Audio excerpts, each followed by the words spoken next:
Park Do-hyun had buried his wife 3 years ago.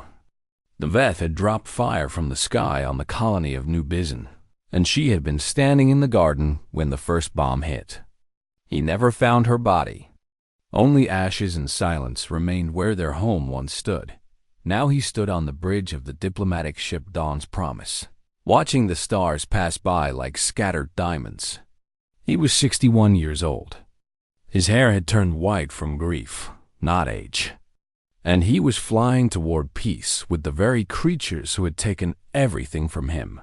The United Earth Council had chosen him for this mission because they said he understood loss.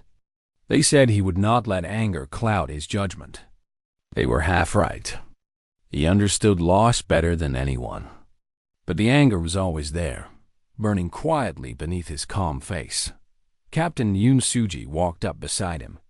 She was 40 years old, tall and strong, with scars on her hands from a dozen battles. She commanded the Marine security team assigned to protect the delegation. 12 soldiers, handpicked, the best Earth had to offer. "Ambassador," she said, her voice low and steady. "We arrive at the threshold in 6 hours."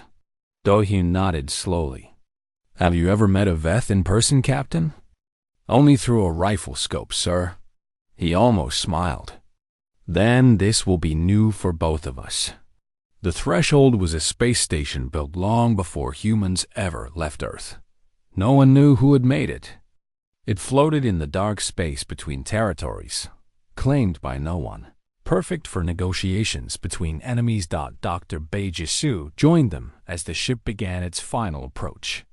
She was the youngest member of the delegation, only 32, but she had spent 10 years studying the Veth, their language, their culture, their strange way of thinking. She understood them better than any human alive. "The Veth High Speaker himself will greet us," she said, reading from her tablet. "Kethval. He has led the Dominion for 40 years. He ordered the first attacks on human colonies." Do-hyun felt the old anger stir in his chest. "And now he wants peace. Perhaps the war has cost them more than we know," Jisoo said carefully. "Our ships have gotten stronger. Our weapons have improved. We are no longer easy prey." Captain Yoon crossed her arms. "Or perhaps this is a trap." "That is why you are here, Captain," Do-hyun said. He turned to face her. "But I must believe in the possibility of peace. If I do not, then what was the point of all this death?" The station grew larger in the viewport. It was massive, a wheel of dark metal spinning slowly against the void. Lights flickered along its surface like the eyes of some ancient creature watching them approach. When they docked, the Veth were waiting. Kethval stood at the front of the greeting party. He was 8 feet tall, covered in hard black shell, with 4 arms and eyes that reflected light like polished glass. Behind him stood a dozen Veth soldiers in ceremonial armor. Do-hyun walked down the ramp first. His heart beat fast, but his face showed nothing. He stopped 3 meters from Kethval and bowed his head slightly. "High Speaker," he said. "Humanity thanks you for this invitation." Kethval made a sound like wind through dry leaves. The translator device on Do-hyun's collar turned it into words. "Ambassador Park, the Veth Dominion welcomes you. We have prepared quarters for your delegation. Tonight we feast. Tomorrow we begin building a new future." The first 3 days went better than anyone expected. They sat in great halls and talked for hours. They argued about borders and reparations and the return of prisoners. Kethval was surprisingly patient. He listened. He made offers. He seemed genuinely interested in ending the bloodshed. Dr. Jisoo watched every interaction carefully. She noticed things others missed. The way certain Veth advisors looked at each other when peace was mentioned. The slight tremor in their movements, like something was wrong. But she could not name what she saw, so she stayed quiet and kept watching. Captain Yoon kept her soldiers on rotating shifts. She trusted nothing and no one. But even she began to feel a small seed of hope growing. Maybe this was real. Maybe they would fly home with a treaty that would save millions of lives. On the third night, a ceremony was held to celebrate the progress. Veth and humans stood together in the observation deck, looking out at the stars. HFY gave a speech about unity and understanding. Do-hyun gave a speech about the children who would grow up in peace instead of war. After the ceremony ended, the humans returned to their quarters. But Do-hyun could not sleep. He walked back to the observation deck alone, telling his guards to stay behind. He needed a moment with the stars. He needed to think of his wife. He stood at the great window and looked out at the endless darkness.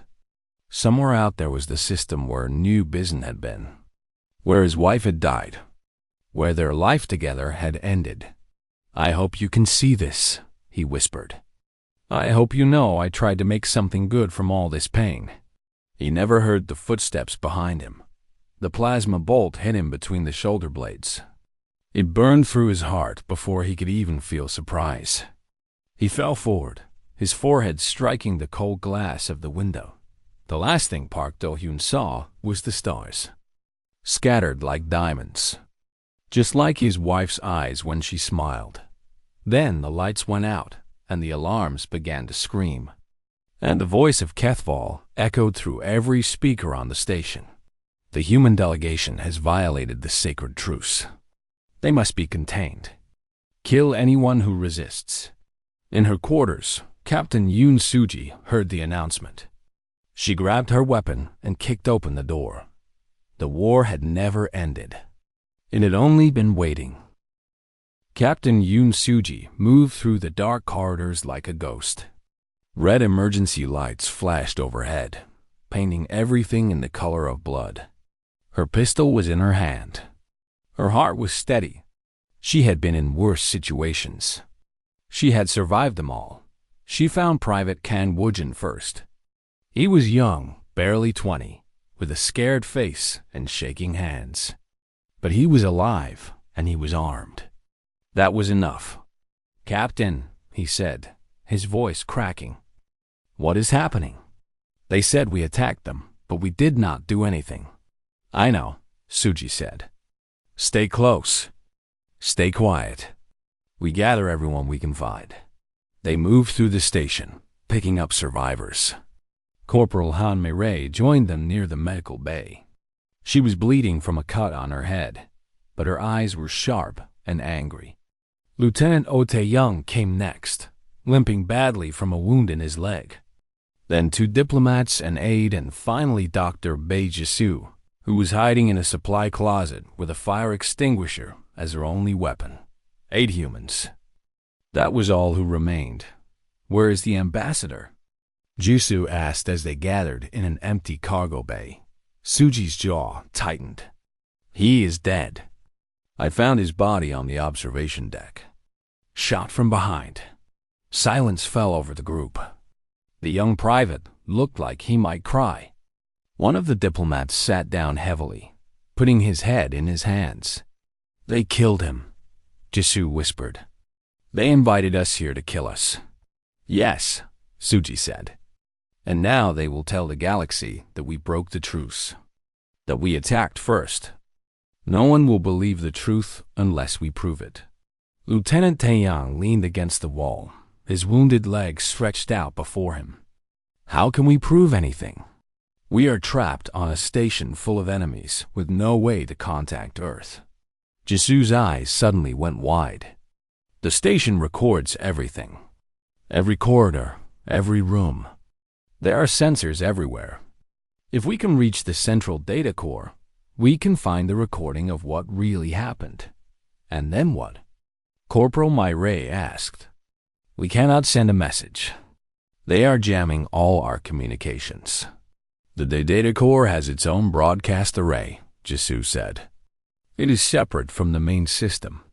The Veth use it to send automatic reports to their home worlds. If we can access it, we can send the truth to every ship in range." Private Woojin looked around the cargo bay. "That sounds like a suicide mission." "It is," Suji said flatly. But if we do nothing, we die anyway. And the Veth win. They get their war. They get to call humans liars and traitors. Everything the ambassador worked for dies with us. She looked at each of them in turn. The scared faces. The tired eyes. The wounds that were still bleeding. I will not order anyone to come with me, she said. But I am going to that data core. I am going to show the galaxy what these creatures really are. Who wants to help me? One by one, they stood. Even the diplomats. Even the wounded lieutenant. Even the young private with shaking hands. We are with you, Captain, Myri said. Until the end. They moved out at 0300 station time, when sensor data suggested the Veth patrols were thinnest. Suji had memorized the station layout during the peace talks. She knew the maintenance tunnels. She knew the back routes. She knew where to hide. The first hour went smoothly. They crawled through narrow passages, squeezed through ventilation shafts, and avoided the main corridors where Veth soldiers marched in groups of 6. Jisoo kept checking her tablet, tracking the patrol patterns. Why did they do this? Woojin asked quietly as they rested in a junction room. They were winning the peace.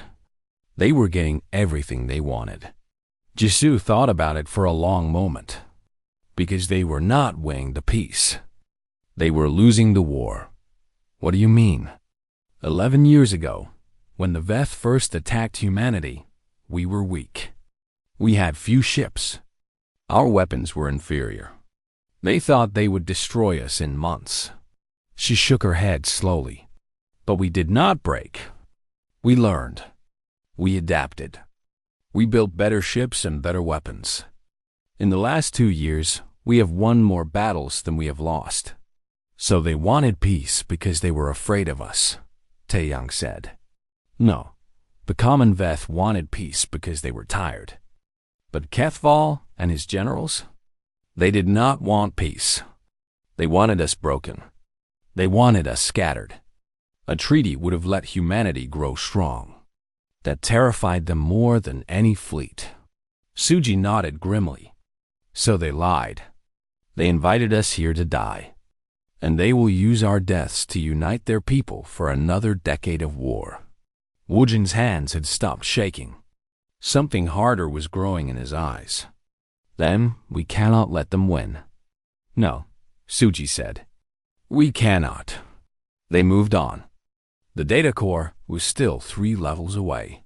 Between them and the truth stood hundreds of Veth soldiers, a maze of locked doors and whatever traps Kethval had prepared. But they were humans. They had been underestimated before. They had been counted out, written off, left for dead. And every single time, they had found a way to survive. Suji checked her weapon. 12 shots remaining. She would make every single one count. They hit the first checkpoint at level 4. 2 Veth guards stood before a sealed door, their weapons ready. There was no way around them. No tunnel to crawl through. No time to wait. Suji held up 3 fingers to her team. Then 2, then 1. She came around the corner firing. The first guard fell before it could raise its weapon. The second managed 1 shot that burned a hole in the wall before Myri put 2 rounds through its chest. Move, Suji ordered. They will have heard that. They ran through the door and into a long corridor. Behind them, alarm sirens began to wail. Ahead, the sound of heavy footsteps echoed through the metal hallways. This way, Jisoo said, pointing to a side passage. Maintenance access. It should lead to the engineering section. They crowded into the narrow tunnel just as a Veth patrol rounded the corner behind them. Shots sparked against the walls. Taeyang returned fire, covering their retreat until the door sealed behind them. The maintenance tunnels were dark and cramped. They moved in single file, Suji at the front, Myri at the back. The only sound was their breathing and the distant rumble of the station's engines. After 20 minutes, they reached a junction. The path split in 3 directions. Jisoo checked her tablet, then cursed softly. Problem? Suji asked. The patrol patterns have changed. They are hunting us now. Every route to the data core is being watched. Myray stepped forward. There is another way. I saw it on the station map. An emergency bypass tunnel that leads directly to the engineering level. But it goes through the cargo storage area. That is where they keep their weapons, Taehyung said. It will be heavily guarded. Yes, Myray said. But there is a secondary access point. A maintenance hatch that opens from inside the tunnel. If I go ahead alone, I can draw their attention while you slip through. Suji shook her head. No, we stay together. Captain. Murray's voice was calm. Certain. You need to reach that core. You need to tell the truth. That matters more than one soldier. Myray, please, Captain. Let me do this. Let me make it count. They stared at each other in the dim light. Suji saw something in Murray's eyes that she recognized. The same thing she had seen in soldiers before. The quiet acceptance of someone who had made peace with death. You buy us as much time as you can, Suji said finally. Then you find a way out. That is an order. Myray smiled. They both knew she would not follow that order. Yes, Captain. She turned and disappeared into the darkness. A few minutes later, they heard gunfire in the distance. Explosions, screaming dot and then silence. Suji led the remaining team through the bypass tunnel. They moved faster now, driven by Murray's sacrifice. When they emerged on the engineering level, the path ahead was clear, but they were not alone. A figure stepped out of the shadows. It was a Veth, but smaller than the soldiers. Younger. Its shell was lighter, almost gray. It raised its hands, showing it had no weapon. Wait, it said. The voice was strange, almost musical. Please. I do not want to fight. Suji aimed her pistol at its head. Give me one reason not to shoot you. Because I can help you, the Veth said. My name is Shiel. I work in the engineering section. I know paths the soldiers do not watch. I can take you to the data core. Why would you help us? Jisoo asked. Shiel's great eyes blinked slowly. Because I was promised peace. We all were. The common people of the Dominion are tired of war. We have lost sons and daughters too. When HFY announced the summit, we celebrated. We thought the killing was finally over. The creature lowered its head. Then he murdered your ambassador. And I knew the truth. HFY never wanted peace. He wanted an excuse to keep fighting. Suji did not lower her weapon. How do we know this is not a trap? You do not know, Shiel admitted. But you are running out of time. The Blade Sworn are coming. HFY's elite guard. 50 soldiers, the best the Dominion has. They will reach this level in 10 minutes. Jisoo stepped forward. Captain, we need every advantage we can get. Suji stared at Shiel for a long moment. Her instincts screamed at her to shoot. But something in the creature's voice rang true. Something familiar. The sound of someone who had lost faith in their leaders. Fine, she said. But if you betray us, you die first. Shiel nodded and led them deeper into the engineering section.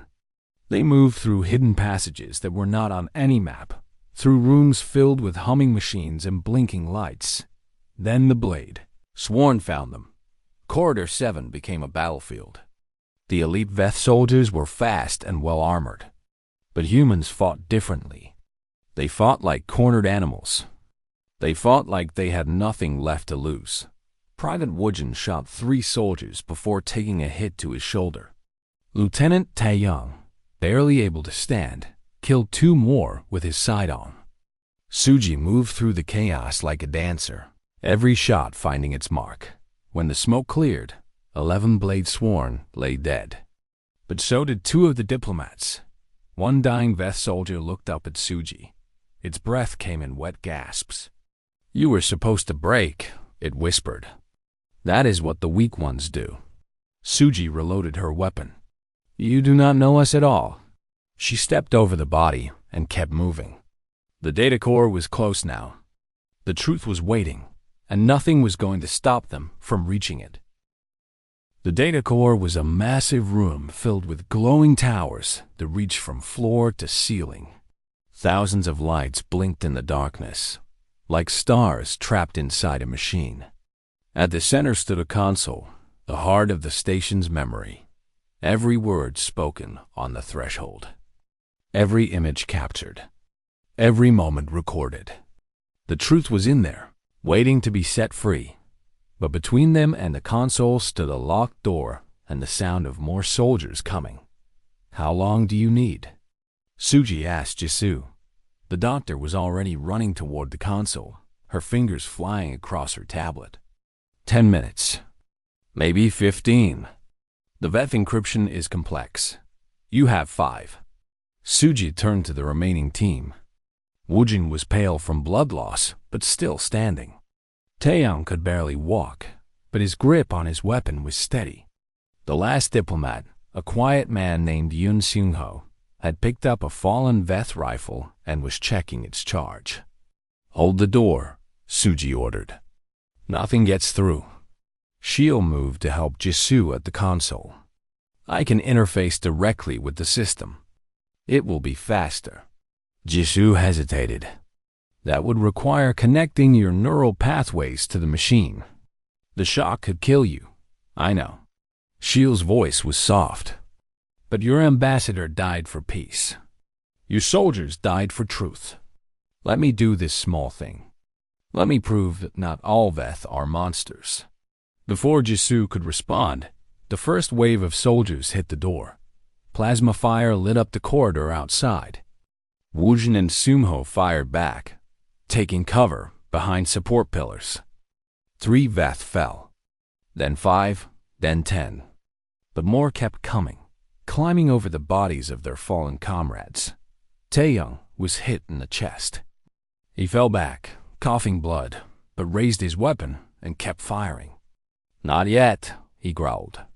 Not until the job is done. At the console, Jisoo worked faster than she ever had in her life. Her fingers danced across strange symbols and alien interfaces. Shield guided her, pointing at screens, translating error messages. There, Shield said. The recording from the observation deck. I can see it. Jisoo opened the file. The image was clear. Ambassador Park Do-hyun, standing alone at the window, looking at the stars. A figure approaching from behind, weapon raised. The flash of plasma.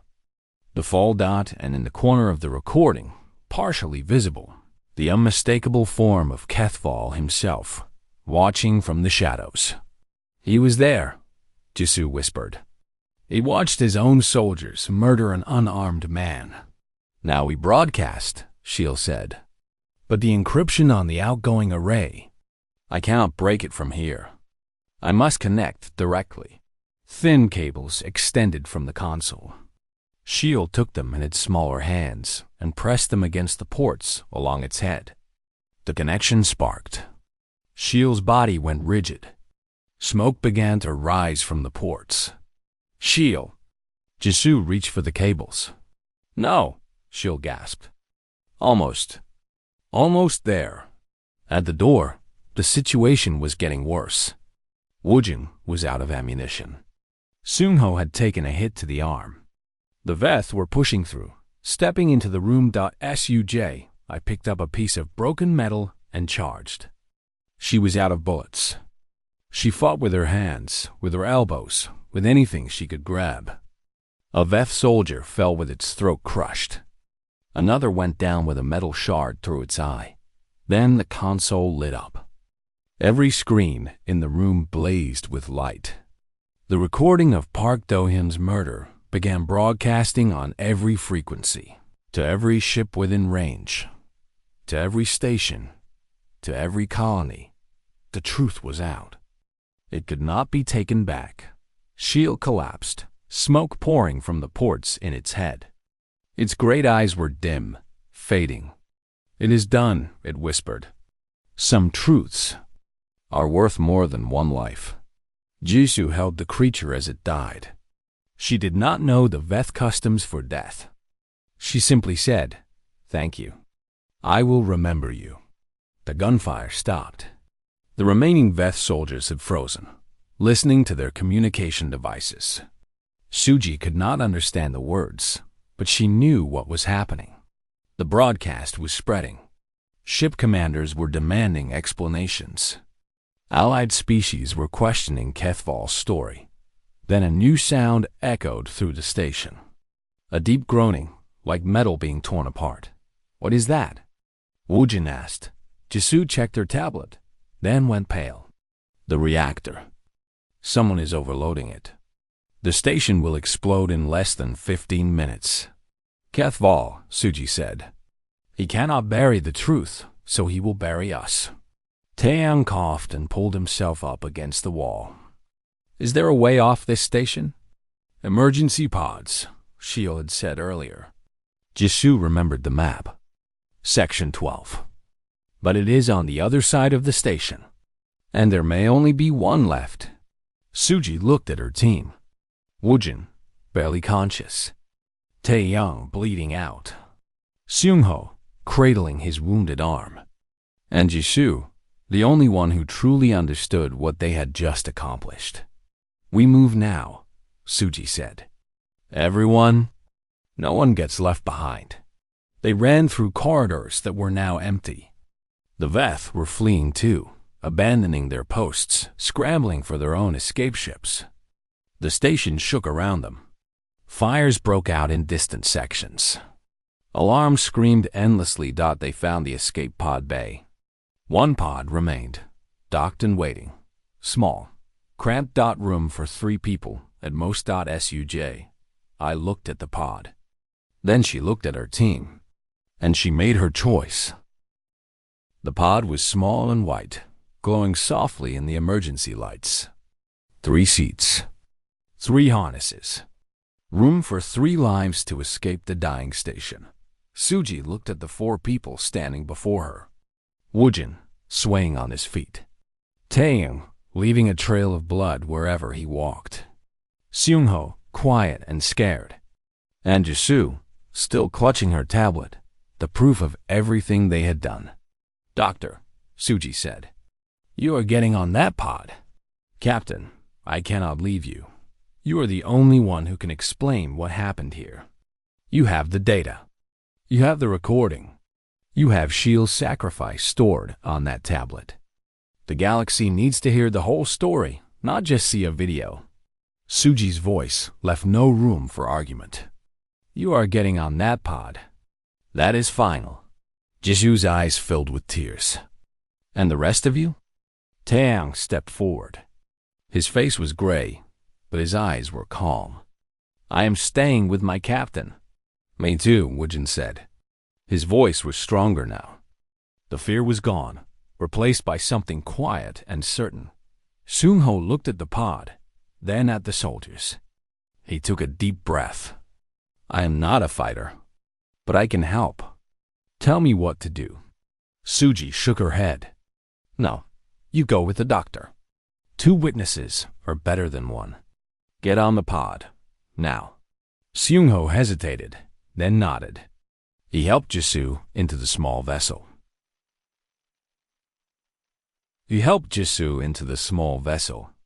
They strapped themselves in. Jisoo reached out and grabbed Suji's hand one last time. "I will tell them," she said. "I will tell them everything. About Do-Yun, about Mireille, about Shield, about all of you." "Make sure you do," Suji said. Then she pulled her hand free and hit the launch button. The pod shot away from the station, disappearing into the darkness of space. Suji watched it go until it was just a point of light among the stars.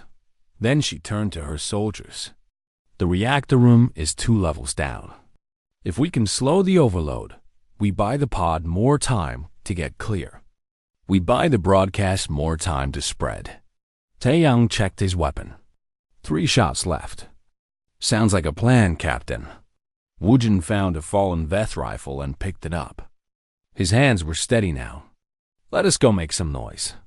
They moved through the dying station. Explosions rocked the corridors. Smoke filled the air. But they kept moving, kept fighting, kept pushing forward. When they reached the reactor room, HFY was waiting for them. The high speaker stood before the glowing reactor core, his forearms spread wide. Behind him, the machinery screamed and sparked. The overload was almost complete. You should have died quietly, HFY said. His voice was calm, almost amused. You should have accepted your fate like good little creatures. Suji raised her weapon. We are not good at accepting fate, I noticed. HFY tilted his great head. Do you know why we started this war? 11 years ago, when we first found your species? I do not care. You should. We started the war because we were afraid. HFY's voice dropped lower. We watched your kind from the shadows for decades. We saw how quickly you learned, how fast you adapted, how you turned every defeat into a lesson. We knew that if we did not destroy you early, you would one day destroy us. Then you failed, Taeyang said. Because we are still here. Yes, HFY made a sound that might have been a laugh. You are still here, bleeding, outnumbered, trapped on a station that is about to explode. And yet, you still fight. You still believe you can win. We already won, Suji said. The truth is out. Every ship in this sector has seen the recording. Every species in the Galactic Union knows what you did. Your lie is dead, HFY. Your war is over. The high speaker went very still. For a long moment, he said nothing. Then he moved. He was fast. Faster than Suji expected. But Woojin was already firing. The shots hit HFY in the chest, staggering him. Taeyang added his own fire, aiming for the creature's legs. HFY roared in pain and fury. Suji charged forward. She had no bullets left. Only her fists and her rage and 11 years of hatred for everything this creature represented. They fought in the glow of the dying reactor. HFY was stronger. But Suji was faster, more desperate, more willing to hurt and be hurt. She broke 2 of his arms. He crushed 3 of her ribs. Woojin went down with a wound across his face. Taeyang collapsed, his leg finally giving out. In the end, Suji stood over HFY's broken body. Her own blood dripped onto the floor. The reactor behind her screamed its final warning. This is for my soldiers, she said. For the ambassador. For everyone you killed. She did not have the strength to strike the final blow. It did not matter. The explosion would do it for her. She crawled to where Woojin and Taeyang lay. They were still breathing. Barely. Did we win, Captain? Woojin whispered. Yes, Private. We won. The 3 of them looked up at the reactor as it went critical. The light was almost beautiful, like a sunrise. Suji reached into her pocket and pulled out her combat recorder. She had been recording since the beginning. Everything they said. Everything they did. One final piece of evidence. She pressed the record button and spoke clearly. This is Captain Yoon Suji of the United Earth Marine Corps. They promised us peace. They lied, but we kept our promise. We protected our people. We told the truth. And if any human ever hears this, do not mourn us. Remember us. Remember what we do when our backs are against the wall and there is nowhere left to run. She paused. The light was getting brighter. She could feel the heat. We stand up. We fight back. And we make them remember our names. She sealed the recorder in its case. It was designed to survive anything. Even this. The station exploded. From 3 systems away, the blast was visible as a new star appearing in the sky. Ships from a dozen species watched in silence. They had all seen the broadcast. They all knew what had happened. Within 1 year, the Galactic Union fractured. The Veth Dominion stood alone. Within 5 years, they surrendered. And when the salvage teams finally reached the ruins of the Threshold, they found the recorder floating in the debris. The case was scorched but intact. Inside, Captain Yoon Suji's final words waited to be heard. They built a memorial on Earth, a simple stone with 8 names carved into it. Ambassador Park Do-yeon, Captain Yoon Suji, Lieutenant Oh Tae-young, Corporal Han Mai-rae, Private Kang Woo-jin, Diplomat Yun Seung-ho. And at the bottom, added later when Dr. Jisoo testified before the Earth Council, the name of a Veth who chose truth over loyalty. Shiel. Every year. On the anniversary of the explosion, humans gathered at the memorial. They read the names. They listened to the recording. And they remembered what their people had done when everything seemed lost. They had stood up. They had fought back. And they had won. Not with strength. Not with numbers. But with truth and sacrifice and the simple refusal to break. That is what humans do. That is what they have always done. And that is why the stars remember their names.